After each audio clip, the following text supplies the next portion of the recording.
Welcome and thank you for your interest in G2G Investments. This is part 2 in a 3-part series called How to Invest in Pokemon. This is our revelation video, and if you're familiar with the Neo sets, then remember that this series is titled after each release in the Neo set. In this revelation video, we're going to unpack the remaining topics, building off the foundation that we established in our discovery video. Our hope is that unfamiliar concepts of investing can become easier to grasp through the lens of the Pokemon market. By now, you should have an understanding of my approach to investing. We talked about the concepts of wealth preservation, where it's not about how much you invest, but it's about what you keep. You insulate your investments by prioritizing your finances first, so that you can stay invested for the long term.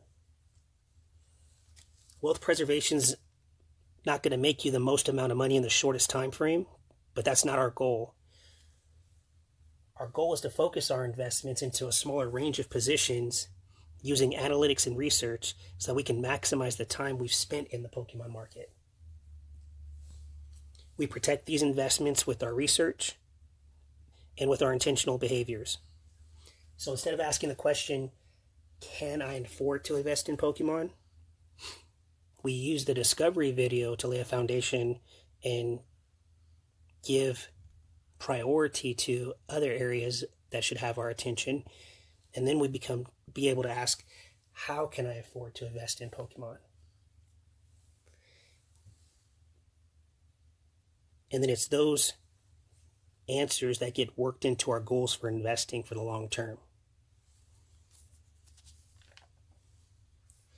Now, this wouldn't be a revelation video if I were not prepared to reveal some details to you at this time. This is where I get to have a little bit of fun, and there's so much that this channel is built off of, and that, what I've been able to do as a content creator, is express myself to the community in very specific ways. And for me specifically, we can start out with the gloves that you see here. And for me, they're more of a symbol of what's to come. There's a lot of foreshadowing and symbolism that has been embedded in these videos from the first video. And these gloves are part of that. And they represent a symbol of care. A lot of times you see these cards handled with gloves, and you should understand that there's a long-term vision in mind here. 5 or 10 years from now, when you come back to watch these videos and you see that these ungraded raw cards are being handled as carefully as they are, you should be able to look on and appreciate that, especially it being ahead of its time. And that's kind of a symbol of being first to market. The idea of being first to market is taking chances and taking risks, and identifying opportunities where others don't see it. And I know that is something that's more common in the stock market with speculation stocks. But I think sometimes we forget how much a collectibles market is a speculative market on its own. We have first edition base set, so iconic and historic, and we forget that all of those cards used to be valued at or around the price of the cards that you're seeing now. And then something changed. So this is the revelation video. We're going to be talking about some of that. And when we get into the destiny video, which is the last part 3 of this series, we'll be able to flesh out more of the future and what that vision is. But I do want to bring you back to a story from last year when I was excited about getting back into the hobby. I was watching a lot of pack opening videos. And I remember first learning about Crystal Celebi, a card that's in my collection that's been featured on this channel already. And that Crystal Celebi right there came back rated at 10. And I remember sending this card out to be graded and then going on to watch videos. And I was watching Sky Ridge box opening videos just to get an idea of the pull rate and how rare it is. And I just remember specifically watching this one video where the YouTuber was just buying boxes every, month or so, or a couple of months, and just breaking them open, looking for the crystal celebi. And the video that really stuck out to me is the one where she opened like 3 crystals in that box. 2 of them were a crystal Charizard, and she didn't find her Celebi, and she was kind of, reluctant, but then grateful that she had crystal Charizard. And I just remember looking at that video. It had been 5, 6, or 7 years, I'm not sure, and I was just like, wow, like, does this person even know what they have in their hands right now? Going back and seeing videos like that for nostalgia, just seeing people get excited and just kind of understanding the mindset that they were in at that time is very telling. And I don't think that person could have, or maybe they could have predicted, but they definitely didn't know what they had in that day. And I never want that to be the case on this channel. I want this channel to stand the test of time. And if someone comes back 2, 3, 4, 5, 10, 20 years later to view this video, these gloves will symbolize my attention to detail, care, preparation, and handling of these cards. It's not cringy to watch. So that's where the gloves came. They're really more a symbol of the future, a symbol of what's to come, and I think you'll see more of that as you go.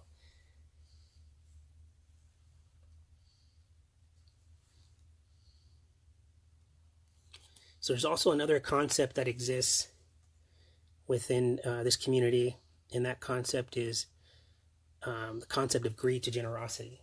And that's what G2G investment stands for. And this concept represents a mindset, a transition, if you will, and a progression into a different state of mind. And again, this was foreshadowed in the beginning videos and only fleshed out for your enjoyment here in the Revelation video. And stick around, because we did give you a sneak peek at some of the data that's coming up that we'll be showcasing, and we'll also be discussing first edition Shadowless set and breaking down the narrative of that set in this video. But let me have my fun. I definitely want to kind of blow your mind a little bit here and talking about the concept of greed to generosity. And a lot of times there are different expressions within a YouTube community, and they sometimes go unnoticed and sometimes they're just kind of brought to light. And in this video, I wanted to just explain how the term greed to generosity is just reflecting a mindset I'm trying to put out there. So there are terms like merisms that are 2 parts that reflect a whole. And if I were to use the term or the expression that you are only flesh and blood, you wouldn't take it literally, because in our American culture, you'd understand flesh and blood to be 2 parts of a whole. The 2 parts are flesh and blood, and no, I'm not literally saying that you are flesh and blood, as much as I'm saying that you might, in context, I might be saying that you're human, or you're only human, or you're frail, or just speaking to your humanity or your mortality. And that is an agreed upon expression in the American culture. And in the same way, I want greed to generosity to be something that is understood when it's heard. And the way I'd like to explain that is to just interpret and define to the community what an investor is, and also what a collector is. And we kind of fleshed out what investing is not in our introduction video, the Genesis video. But let's talk about who an investor is, and not the concept of investing, but the person of the investor or the collector. And so for my interpretation, and just for the record, a collector is a person who has an emotional investment in Pokemon, and they have a long-term focus on collecting cards. That's pretty accurate. It's a very organic experience. You had some kind of relationship with Pokemon in the past that led to these cards. It's not very well known, but Pokemon actually started in the United States with the TV series. It was Pokemon was introduced to kids first as a TV show, and then from the TV show, it was put into like fast food, the toys and the merchandise, and into video games through Pokemon Red and Blue, through the Game Boy. And this is the emotional attachment that was that connected everyone to the hobby, and I don't think a lot of attention is given to that. That was actually at least a year or so before the cards were ever introduced in America. And of course, before they were introduced in America, 3 years before, in 1996, they were introduced in Japan. And by the time you get base set in America, you already had base, jungle, fossil, rocket, and the gym heroes, including the Japanese exclusives like the vending series. All of that had already been in Japan and a wild success before we ever got a taste of the base set here, or first edition Shadowless as well. And that's the emotional attachment that I want to speak to and where it kind of comes from. You had to experience the video games. You had to experience being around, and not everyone. Some people came into the hobby with the other generation of video games. Some people are going to come into the hobby with the newest generation of video games coming up, Pokemon Sword and Shield, and that's kind of a point that I'll make in the Destiny video about the future of Pokemon. But I just want to just highlight and reveal how much is overlooked about that emotional attachment and what that does for the card hobby, because it started with the cartoon series. It went to the video game and the fast food, having the toys and all the fast food and just the marketing. And then all that trickled into the cards being released. And then it took some time before these cards developed identities of their own. Now they're pieces of history. So have fun with that. Nice research for you to do on your own. But a collector is someone who connected with Pokemon emotionally and then developed a long-term interest in collecting the cards over time. So an investor on the other side, to me, is a progression and a transition from a collector into an engaged collector with a long-term focus on strategy. And this whole channel is about spreading that culture, spreading that awareness, changing the identity of what an investor is in the community. Because right now, people don't know what to think about investing or investors. And it should be thought of as a collector who is just a little bit more focused on the long term with strategy. Because every collector is focused on the long term. You're keeping your collection for the long term. But the collectors who came in and paid $1,000 for a first edition base card and $40,000 for a first edition PSA 10 Charizard, those guys are investors, or at least they'd consider themselves to be investors if you ask them. And I don't think that they're out there trying to sell that Charizard today after they just purchased it. And I think that's where you get into some of the gray or some of the in-between area, where you have another market where you have people that are trying to, they kind of fit in between a collector and an investor. They're trying to acquire cards, but then they're trying to sell them in the short term in order to make a little bit of profit. And to me, that's a flipper mentality and a mindset. And to me, they are a little more short-term focused with their strategy, or maybe they're just short-term focused with their collecting, or maybe they have no focus on their strategy or no focus on their collecting. Every person fits in some kind of range here, and the purpose of this channel is to reveal to you that the goal is to kind of bring everybody into that investing mindset. I'm an example of it. All of the cards that you see here, 96, 97% of them have been in my collection for over 13 years. And the other, 2-3% or less were purchases I made in 2018 and 2019. And but by and far, everything that you're going to see in the vast majority are cards that I've held to for 13 years. And in fact, I've only sold one card in my entire 13 plus years of purchasing cards and collecting cards, and that was in about 10-13 years ago. I opened up from a booster pack, I opened up a fire red leaf green pack, pulled a pack fresh Charizard EX, put it on eBay, sold it for $80. That's my first and only selling of a card that I've ever acquired in my time collecting or quote unquote investing into Pokemon. So by that standard, is where I come from when I'm speaking to investing. And I want to share that mindset with you guys because of the potential that's there. Now, these ungraded cards aren't going to do much. They are just for show, just so you guys can see and hang out and enjoy something while we're talking. It really is the graded cards that are going to be the future. But of course, having nice ungraded cards to look at is always fun for a collector. I'm sure you guys can appreciate it. So that would be my take.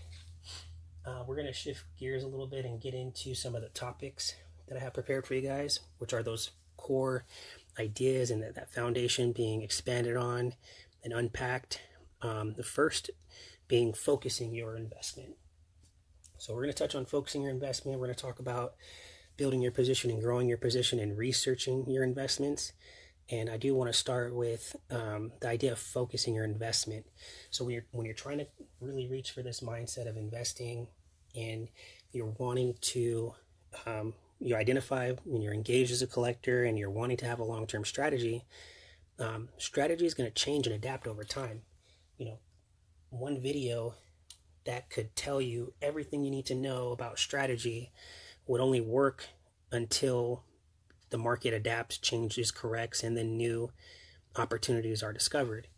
So here we're talking about concepts, ideas, things that will stand the test of time, and focusing your investment is absolutely an idea that you in a core foundation piece that you'll want to hold on to.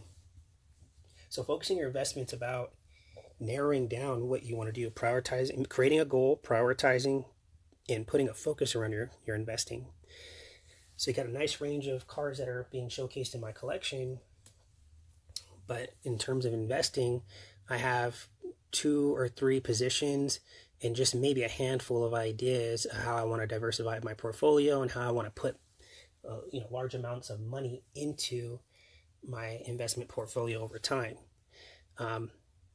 One of those strategies I have showcased on the Discord for the Discord community, and that is a Discord first look video where I go into some of that specific context, and if we have time we'll touch on it here. If not, it'll carry over to the Destiny video. But point being, when you focus your investment, you're going to want to hone in on a few of the opportunities that you've identified. There are so many underrated opportunities that you can look into, and just to be clear, everything is speculative in the Pokemon market. Speculative meaning you're speculating, you are observing and speculating that something could increase or decrease in price or value. And buying and selling in the stock market is considered to be neutral. You want to be buying when you're supposed to be buying, selling when you're supposed to be selling, and they're neutral. And that could be applied to Pokemon as well. We're considered to be in a buyer's market right now, and that means everyone is selling. And if you're the one that sold first, and maybe you sold that card at a premium, and then you can potentially or possibly buy later at a lower price, or you held your cards and are just deciding to put more money in the market and grow your position and buy. Regardless, it can be viewed neutrally, where buying and selling can both be viewed as good or both be viewed as bad, depending on context. And so when you focus your investment, you should be focusing on a handful of strategies, different risk levels, different time frames, and depending on how much money you plan to put into it over time, not necessarily how much you plan on putting into it right now or that you can afford and have qualified that you can put into it now. But when you're talking about growing your position, you're talking about growing it over time, and you should have a goal in mind, specific dollar amount, specific quantity of cards, and a specific range on a price that you'll pay for those cards. And those specific strategies will kind of get fleshed out over the course of this video, and then in other specific videos where I talk about the positions I'm taking, just to give you guys perspective. But the core idea and value is that you need to focus your investments down to a very, very small position, and then that way you can watch that position over time. So relating to the stock market,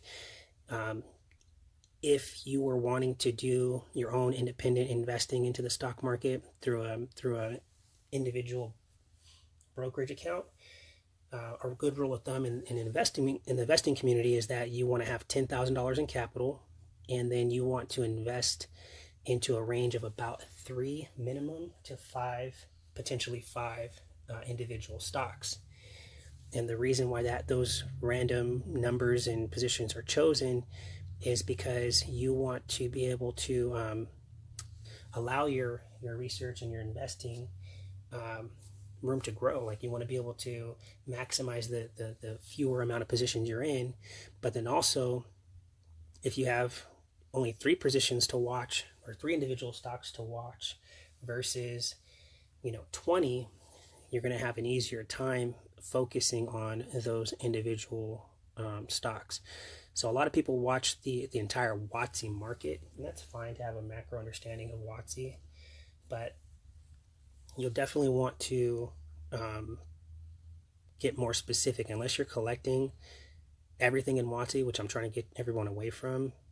Collecting's fine, but investing, the only time you want to invest in everything is when you're investing into a product. But back to the analogy with individual stocks, if you're investing in, say, 3, let's choose an analogy of the Inte, Raiku, and Suicune for the example of 3 individual stocks. If these are your 3 you're invested in, then you only have to watch 3 companies and get to know and get very familiar with and understand 3 different companies versus, say, 20. And so as changes happen in each individual company that you're watching and researching, and you're watching their earnings calls and pricing, and you're watching their looking at their financial statements and just falling in love with those companies, then as changes happen, you'll be able to adapt more quickly. And just from a monetary perspective, if you have 10,000 spread over 3 stocks, and you've got maybe 2 to 3,000 moving around between just 3 to 10, but you have 10,000 total in within 3 to 5 stocks, then you're getting more bang for your buck.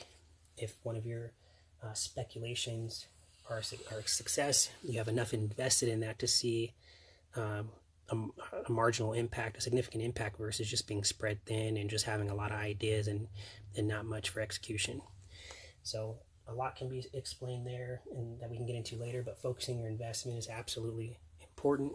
You want to have goals, you want to have strategy, and you definitely want to be focusing your investments down to something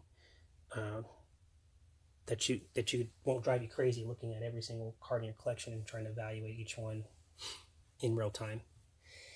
So let's talk about building your position. So building your position is definitely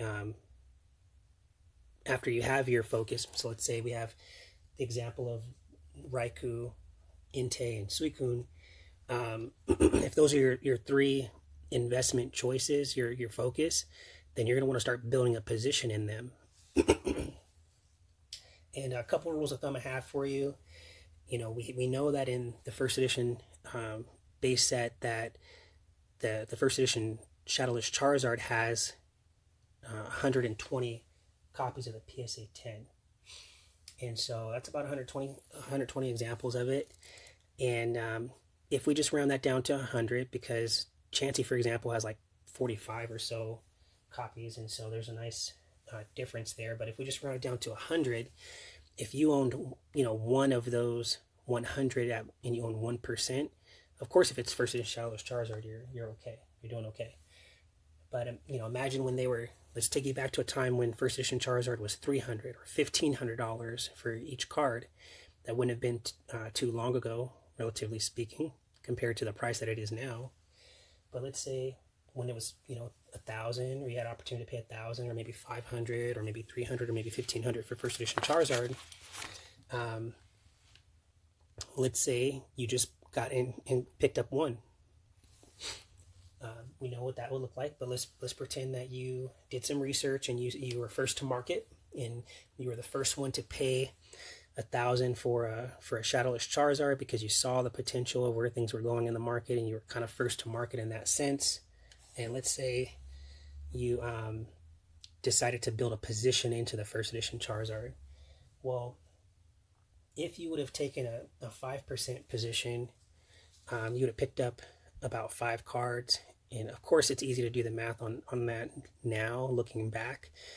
But just to keep it neutral, if you had 10 copies of an item and you had one version of it, you'd be at 10%. If you had 20 examples of an item and you had one version of it, you'd be at 5%, and that still feel pretty good. Having 100 copies and only having one would be a position of 1%. And although in the case of Charizard that'd be good, but in most cases it's not. But in investing, the biggest companies that own other companies, the biggest corporations, and the biggest amount of money that own parts and portions of other companies, they own about the 5% stake in those companies, give or take. Sometimes more, sometimes less, depending on the size of the company.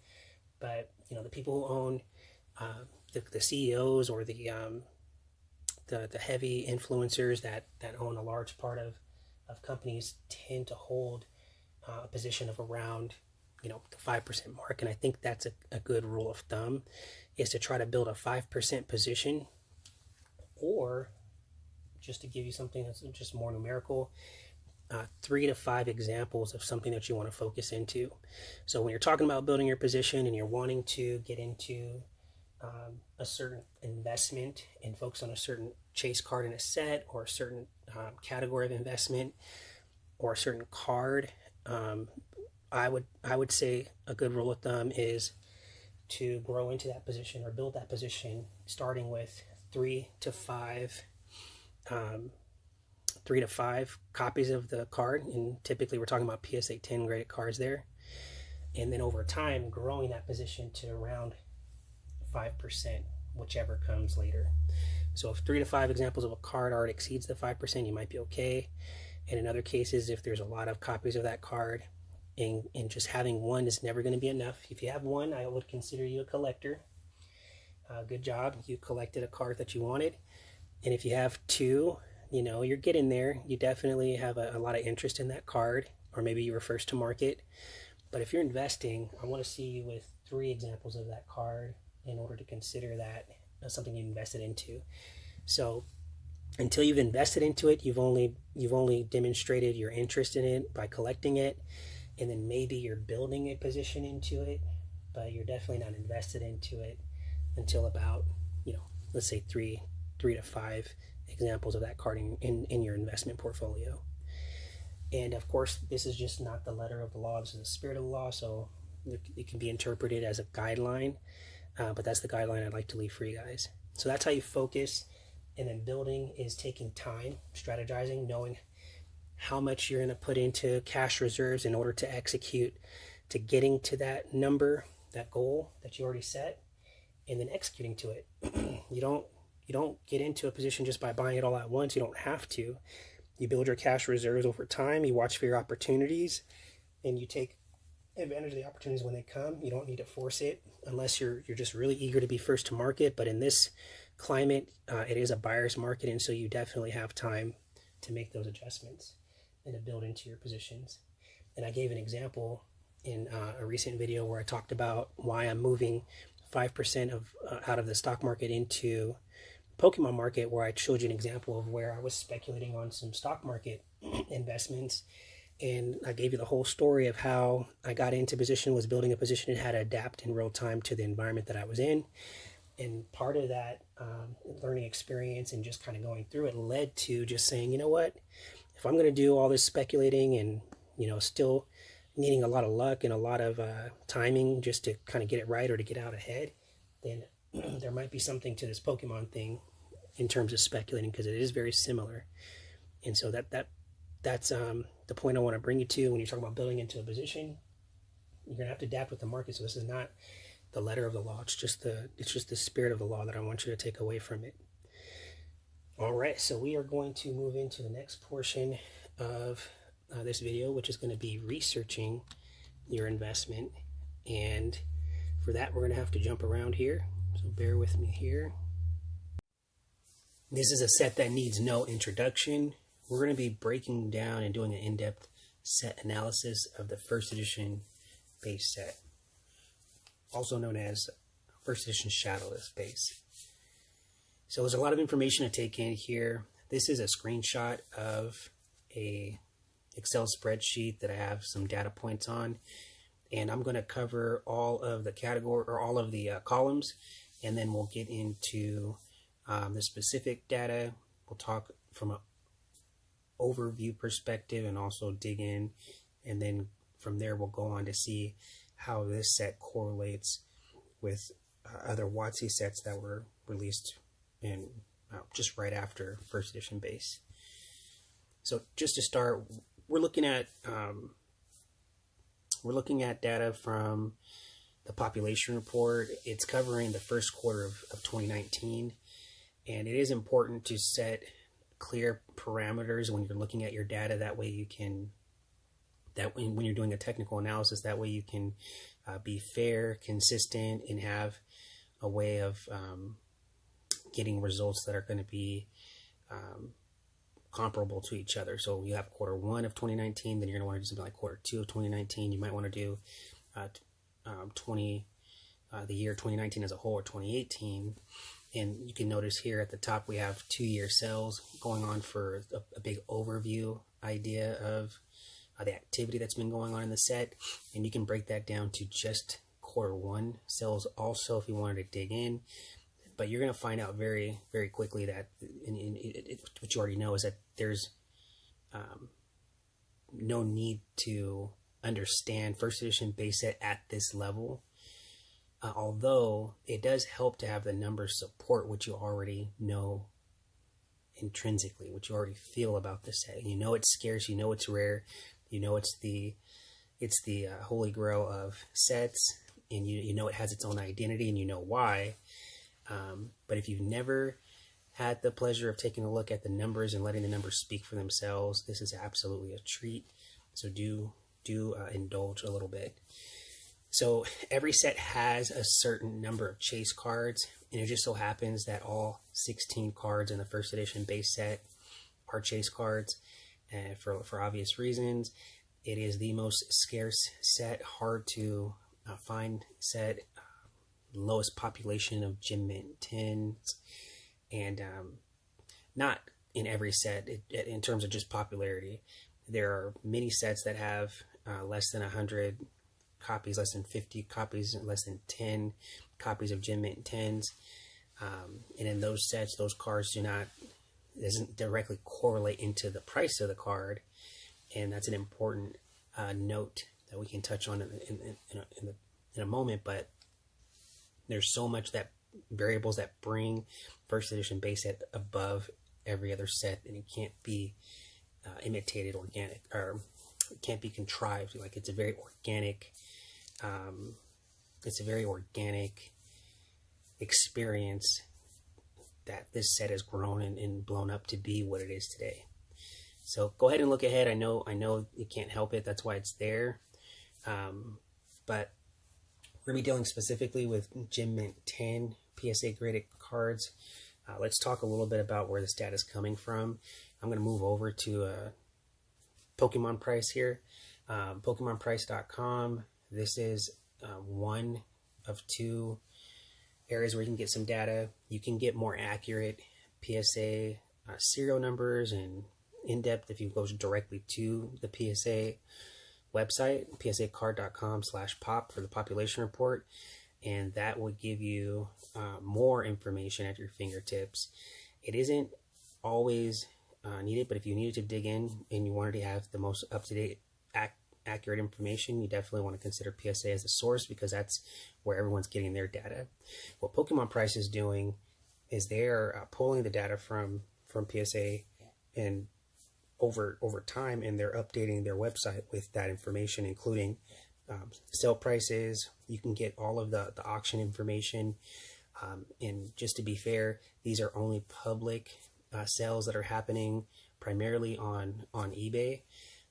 So this does not account for any of the private sales that are happening or any of the other auction sites like Heritage and just other external sites. But eBay is the platform that most are familiar with, and that you can get a nice idea of what's going on without having absolutely every nitty-gritty detail. And it's not needed. You're going to use this as a technical analysis. You're going to get more information out of looking at this data and correlating it with other things that you're looking at, like other sets.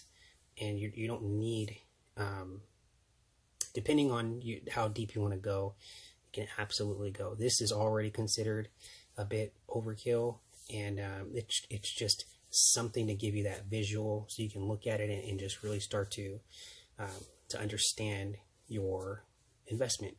And so if you do invest into first edition base, which I would recommend, and if that is within your if you've qualified your discretionary income to be able to support investing in this over time, right now the prices are low. It is a buyer's market, and we're going to touch on that data as an overview, because of course in time all of this information can change, and just because we talk about current prices today doesn't mean in 3 and 4 years that it's going to be viable information. So we'll want to keep that in perspective.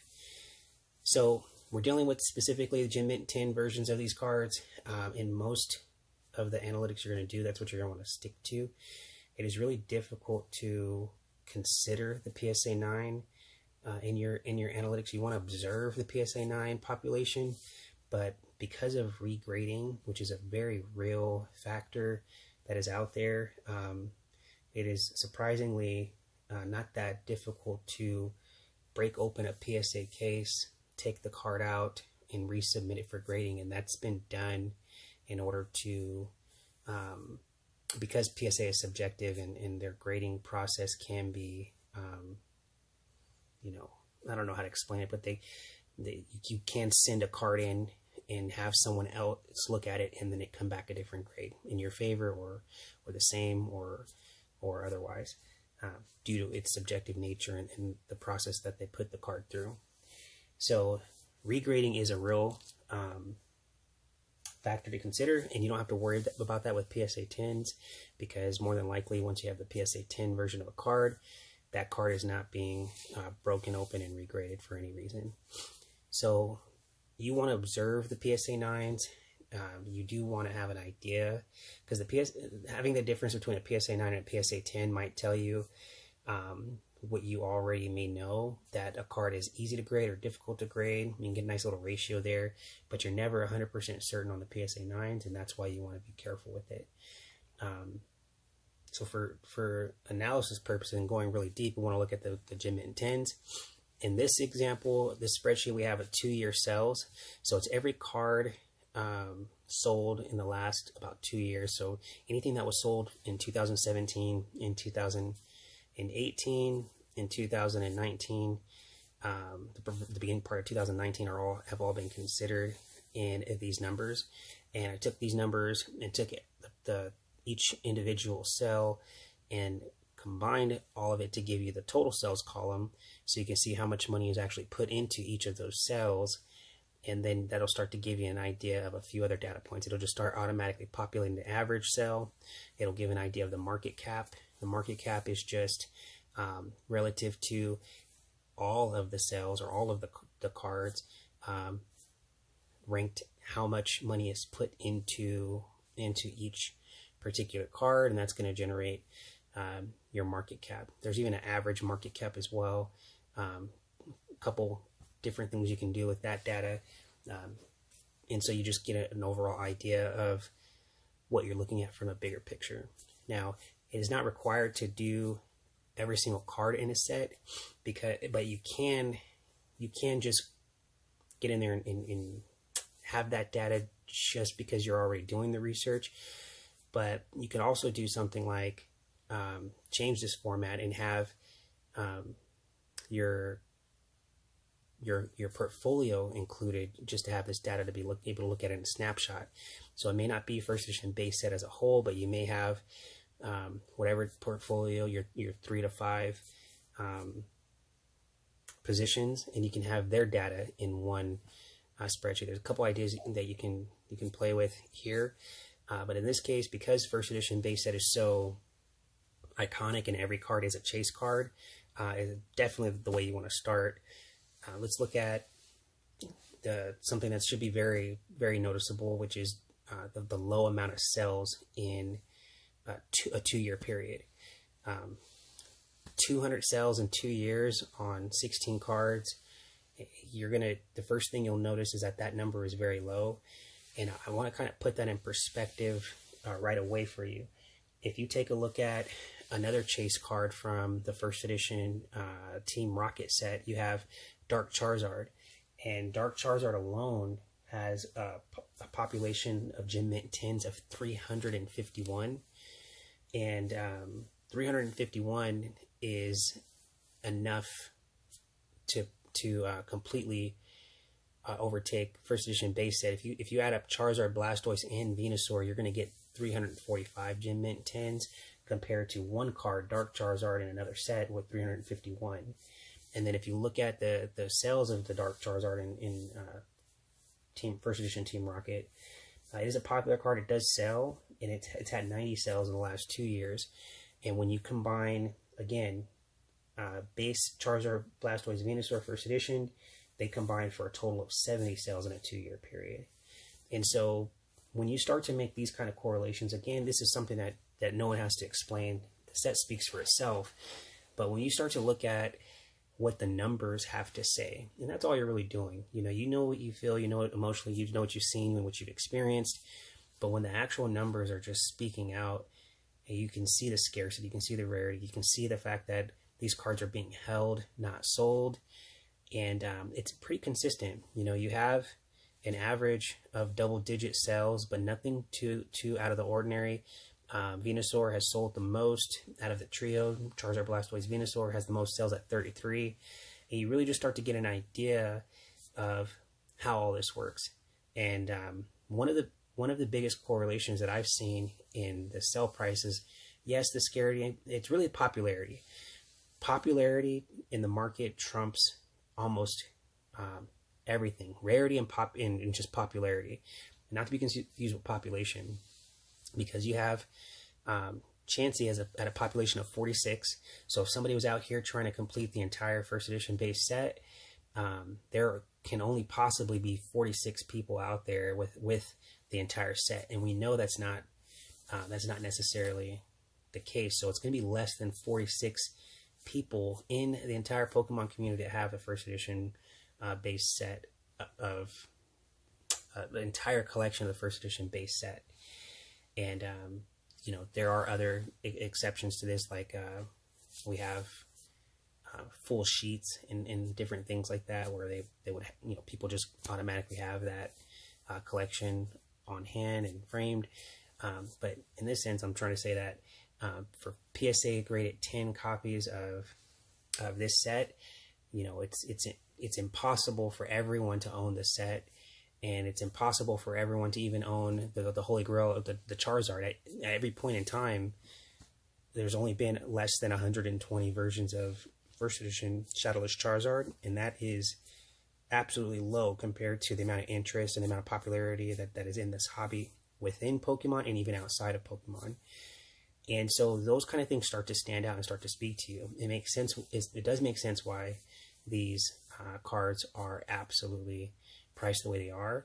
And it just so happens that right now we're in a buyer's market, and you can see that the last sell price for these cards, wherever you see the green, it's where the last sell price is sold for less than the average sales. And that's something to consider, because if you look at Charizard's average sales is 22,000, no one would ever consider Charizard selling for under that price point. And yet you have a vast majority of the cards in the set right now trading and selling for under that price point. And there are a lot of ways that you can factor this information in. One of the macro ideas is that as a consumer nation in America, we have Q1 sales where they tend to dip right after a holiday, because you get the holiday in Q4, and then things kind of just get back to normal, and people just kind of control and rein in their spending.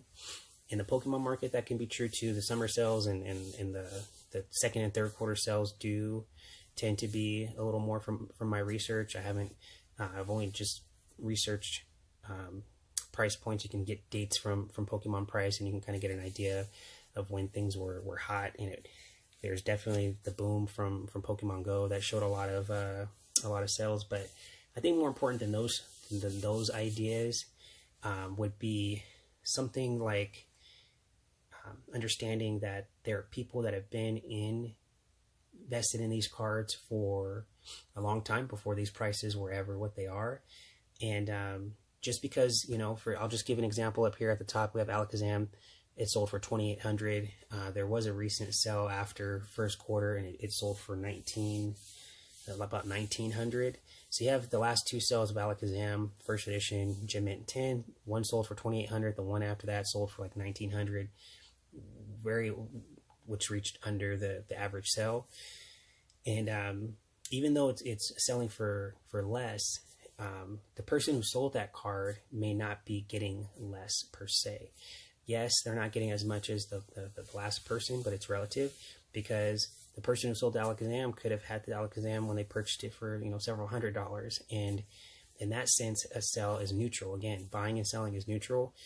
Just because the data is saying that it's selling for less, or that quote unquote we're in a buyer's market, you can't necessarily speak to the individual that's selling the card, because especially these cards have been held by people. Most people aren't selling them, and if they are getting out of them for different financial reasons, there's a lot of speculation that we can do on why it's happening and why the market's doing what it's doing. But try to consider the idea that people are just reevaluating their positions. If I had a full set of if we had a full setup going on of first edition base, there'd be a lot of if you look at the value of each card, you'd have a lot of value tied up into these cards. And if you needed to kind of move your positions around and liquidate some of your positions and move them into other things, it would just make sense financially from your perspective. Pokemon is a speculative market, and we keep touching on that point, but the fact that it's as speculative as it is, you don't want to keep all of your value, your capital, your profits locked into them forever. There is a time to sell, and selling isn't necessarily bad. Everyone doesn't need to sell at the top in order to make a profit. And so the biggest point that I make in explaining all that is, from a buyer's perspective, you don't have to read a buyer's market as something that is completely negative, or jump on the bandwagon of selling your cards because you think that they're not going to ever go back up. You have to do the research. You have to look into these things. You have to understand that Pokemon isn't going anywhere, hasn't gone anywhere, and the prices kind of settling in and coming down could just reflect people reevaluating their positions, not necessarily that the market is going to crash or whatever those negative feelings might come when you're looking to make a purchase into a set like first edition base. So I want to throw that out there as a way of understanding. It could just be people out here looking at their own financial situation and saying, you know what, there's a lot of money in this. It's time to kind of bring this position down, from 100,000 to 40,000. I don't know, and just kind of bringing down their moving their value around. So everything's relative, and it shouldn't impact your buying. If anything, you should see this as an opportunity. If prices are stepping back into time in this way, if Alakazam, for example, the one that sold for $1,900, that's $1,000 price difference. The person who purchased that card, and they're looking at their purchase like, man, I just bought this card for 1900. Is it going to go up or go down? Or the person who sold it, they're like, I sold it for or somebody sold it for 1900. Is my Alakazam going to go down? It is just not considered in a vacuum, but look at the opportunity that's there. If you're investing into it and you're investing into it long term, that it should absolutely not be in your mind what the price is going to do today, tomorrow, next year. As long as when you got into this position, this was a relatively small amount of money compared to your overall investment portfolio, and that's considering all investments. And you weren't overreaching, and you've qualified your investment, and you've done the things that are outlined in the discovery video, you're going to be just fine. And that's absolutely an important piece to mention. You should be able to hold 3 to 5 copies of this card without spending all of without overextending. If it took everything just to take advantage of that opportunity, and now all of your capital exists in one shot, in one card, and you weren't able to get 3, you weren't able to get 5, you weren't building into that over time, and you have no plan to build into it over time. It's an example I've given before where it's like I just threw all of my money into a box, a booster box, and now I'm just sitting around looking at a booster box, and now I'm tempted to either open it and piece it out, or I'm tempted to sell it sooner just to turn a small profit, or sell it sooner, not realize the future value if I would have been able to position myself to hold it long term. And that goes back to the people that decided they were going to invest into the first edition Charizard. Back when you could have, the first edition Shadowless Charizard started out the gate right when it hit America, selling for like $80. Like on buy list, you can sell it your card for $80 all day. And of course it didn't stay there, and of course everybody would love for it to go back to that. But the point of that is, there was never a time where Charizard was in reach, and at any point getting into the market, if you ever saw Charizard price go up, you would have been hit with that idea of like, man, you have to be absolutely convinced that this card is going to do what you want it to do in order to get into it. Nobody just gets into Charizard now, maybe today, but even then, you have the price wall of 40,000. Everybody's not getting into this card. But let's go back to when it was like, again, $300, $500, $1,000, $1,500, $3,000. The people making decisions to get into that card, if you threw everything at it and were only able to acquire one, in that situation, you might be tempted to sell that card early. It's an example we've used before. But building into that position and just kind of examining your own finances and how much money is going to, of your entire investment portfolio in life is going to be put into a speculative market like Pokemon. You want to get into 3 of those copies, 3 to 5, and kind of build that position either over time or all at once. And doing that is going to protect you when you do sell. If you bought 3 of them at $1,000 each, and you sold one for $3,000, you kept the other 2. You sold another one for $10,000, you kept the last one, and you sell the last one for $40,000. Can't knock you for it. It's that kind of research, that kind of protecting yourself in advance is the long-term strategy. You have to have all of those variables in mind, and you have to do that before you set out to set your goals, because your goals are going to be to acquire these cards and build these positions and build this portfolio. So going more into some of the sales, some of the correlations that I have observed on my own is going to be the cards that have the lower population. So you have your Chansey with 46 copies. I know you have your Ninetales here with 63 copies, and you also have your Hitmonchan. And those cards would be cards that I would identify with. I would be looking to understand those cards, and then I would also be looking to understand the cards that have a lower amount of sales. Outside of popularity and scarcity and rarity, which the entire set there, everybody has that. Every card has that in this set. You have the frequency of sales, and to me, popularity, scarcity, and then frequency of sales happens to be like a big correlation in value and price. When a card's not on the market for a long time and it hits the market, the collectors want it, the investors want it. Anybody that wants the card is gonna need to take advantage of that opportunity, and that usually reflects in the sell price. But in this case, you have Hitmonchan, Ninetales with Ninetales is showing 6 sales in the last 2 years. Hitmonchan is showing also 6 sales. and those last sales are selling under their average price. So you tell me how this makes sense for a card that has only sold 6 copies in 2 years. They're spaced out. You can look at each data point and see exactly the amount of time in between each sale. How is it that when a card is put on the market, it's selling for under its average sale price? Those are kind of emotional questions you have to answer and kind of resolve and come up with in order to make your decisions. But the way I see it, it's just an opportunity. I can't imagine any other situation other than the person selling it was probably okay. They probably weren't flipping it, so to speak. They probably didn't buy it and then just sell it immediately.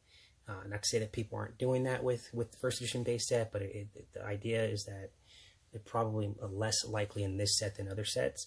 And so if I'm making the purchase and I'm looking at it and everything and all the data points line up, these are the things I'm going to look at. I'm going to see it as an opportunity and not as getting into something when it's going down. Now, with all of that said, first edition base set happens to be the exception. I do also, there's a big part of me in doing this research that thinks that there's a lot of other opportunity that is out there. And by opportunity, I mean value, and I mean if you're going to spend these amounts of money and you're able to acquire 3 to 5 cards, you have options at this point. You don't necessarily have to get 3 Alakazams. You don't have to get 3 Charizards or 3 Ninetales or 3 Hitmonchan.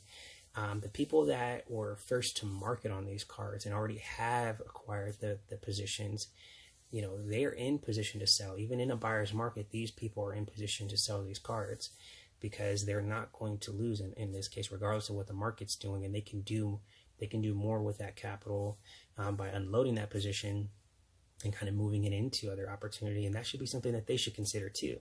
So now, flipping the script, I have these cards, right? It's a buyer's market. And here I am holding on to a nice position. Let's maybe say I have the 5 copies. I picked them up. I was first to market. I've got 5 copies of Alakazam. I'm going to let one go for $2,800. I'm going to let another one go for $1,900. And then because it's a buyer's market and because there's so much other opportunity out there, I can cash in and profit on my Alakazam, the one that I paid, $300 for, $800 for back in the day. And now I can take those profits, I can move it into this buyer's market, and I can take advantage of other opportunities that I've either wanted to take advantage of, that I can take advantage of. And what they're doing at that point, when you start to look at that perspective, is they're locking in their profits and moving into other positions where there's more opportunity, because there is a ton of opportunity out there. And so when you really start to look at it from a different angle, more than just people are selling their cards, especially when you consider first edition base set and knowing that everybody's not in these cards, a lot of collectors and investors are in them, then maybe you start to get into just a different impression about what's going on in the market. Honestly, every person's situation is different and it depends. We're only speculating at the end of the day, but it's always fun to consider what the market is saying. And so being able to unload a position out of first edition base set because you have a position, and being able to get into other opportunities, whatever they may be, it's just all strategy. It could be a possibility that you should absolutely consider. So again, buying, selling, being neutral, all things being fair. The people that are selling could be winning. The people that are buying can also be winning if they're intending to hold long term. But don't knock the person who's been holding for their cards for 10, 5, 13, 15 years for selling even in a buyer's market, because they're probably not really too much concerned about it, because they were first to market, and maybe they're trying to get first to market into other products. So speaking a little more to what's out there, you have, and I alluded to it earlier, you have other sets that just can't compare. I gave you the example of Dark Charizard with the cells. That is a very popular card. It does make sense for it to have a lot of a population, especially considering that the Team Rocket box is running for about 15 to 18 to 2,300, depending on where you get it. And because the price point on a first edition base box for Jungle, Fossil, and Team Rocket are so low right now, you do have it is easier to acquire. So you have more boxes being open, which is going to increase the population, and it's just overall more available and accessible, even from the time that it was released. First edition base set was released in 1999. Team Rocket was released in 2000, and even in that time frame, in that example, and Jungle Fossil were in between, but even in that time frame, because of the popularity and the history, you know that there's just more available, vastly amounts more available. And so getting into correlating or comparing first edition base to other sets, you can't do it. Everything that you look at is going to point back to why first edition base is the way that it is. And yes, other sets are gonna have identities, but those identities are mostly fleshed out. At this point, the way that the opportunity works is that the market itself, like the masses, everyone is going to like wake up and start to realize that these PSA 10 cards themselves are where the future's at, and that those cards are not infinite. And so that this is more for the future of the Destiny video and the future of Pokemon. But I keep talking about this idea of the market and people unloading their positions and kind of getting into other positions, and where the opportunity is. Well, the opportunity is in the future, and the fact that the market is going to make those changes. The market's going to just educate themselves. You're going to see more advice, more technical analysis, more narratives on sets, and the exposure is going to get out there. People are going to understand, and they're going to start making those adjustments. And when that happens, specific chase cards in each set should correlate. It should increase in value first. Those boxes, the booster boxes, should also increase in value first, because people are going to be holding them and not selling them or putting the price up. The booster packs, those are going to correlate as well. Those prices are going to go up. They're already up from a couple of years. You could get, I'm sure you can get like a Fossil or a Team Rocket booster pack for $30 or something like that some years ago. Now they're going for 50, and you take the odds 1 in 3 of getting a holo, and not considering that you can also weigh the packs, but let's just take the standard odds that are given in a booster box. You get 36 cards in a booster box, and 1 in 3 are going to have the odds of containing a holo. You buy 3 Fossil packs at $50-$60, then you're getting a holo for about the price point of $150. And then you correlate that with the cost of just picking your card from that set at a Gem Mint 10, when you're not guaranteed a Gem Mint 10. When you buy 3 packs, you're not even guaranteed a holo, and you're not guaranteed what card you're going to get. That kind of education understanding is already out there, but it's going to move in that direction when people start respecting the PSA 10 grades and they stop selling them. You're going to start entering into the future of what Pokemon's going to be. So, sneak peek, little snapshot, little picture of what the Destiny video is gonna contain, but more to come on that. I hope you guys enjoy looking at some of the numbers. I hope this is something that I know we're sitting here looking at a screen the whole time. I probably could have gotten away from this. I do apologize. I absolutely apologize for that. But I did want to spend a little bit of time talking about this, and which is why I spent the other part of the video showcasing the cards. So hopefully that's okay, and if not, just let me know. Before I let you go, I do want to mention that GG stands for Greed to Generosity, and if you're standing on the side of greed today, then go ahead and subscribe, because there's more details to come, and there's more content to come. And if you resonate with the direction that everything's going, and you feel like you're can identify with the content that's being delivered, and you support the future of Pokemon and want to just get involved, then please leave a like in the video and get in the comments and put some discussion pieces in there. We can talk about it. We're going to save the rest of what I have for you guys for the Destiny video. There is a lot that we can touch on and get into. and I do want to cover in depth what that future looks like. And then once we get out of this series, which the last video is the Destiny video, we'll be able to have the freedom to go a lot of directions. We can talk on a lot of different topics. There's a lot of content that can be covered, and getting this foundation in place was absolutely the important piece, and just kind of laying that foundation for the future so that we can look at these conversations with the foundation in mind.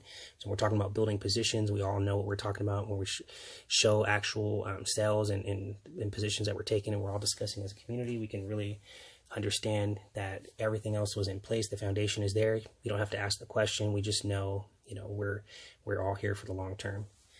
So more to come on that, you guys. I want you to really take it in and consider the data. Is it necessary? Not for this set. This set is absolutely speaks for itself. But when you start looking at the data and start correlating all the information on the other sets, and you start looking at just how those sets are little mini markets in and of themselves, and how that data speaks, you get a whole different picture. You just look at fossil, you look at jungle, you look at let's take my favorite right now. I know I spent a lot of time talking about Team Rocket. In fact, I spent a lot of time investing into Team Rocket, and into specific chase cards of the set, being the secret rare. But my favorite set or position or the set I'm most excited about happens to be not first edition base set shadowless, but just shadowless in general. So you have your you're gonna get some more details on that, but you have your first edition base, but then you have your shadowless there too, and that would be something that we're gonna talk in depth on soon. So that's an example of a mini market within a market. So you have first edition base, but within that you have shadowless, and it already has its own identity. Shadowless is a term that was created by the community, not necessarily a term that was created by Wizard of the Coast or Pokemon.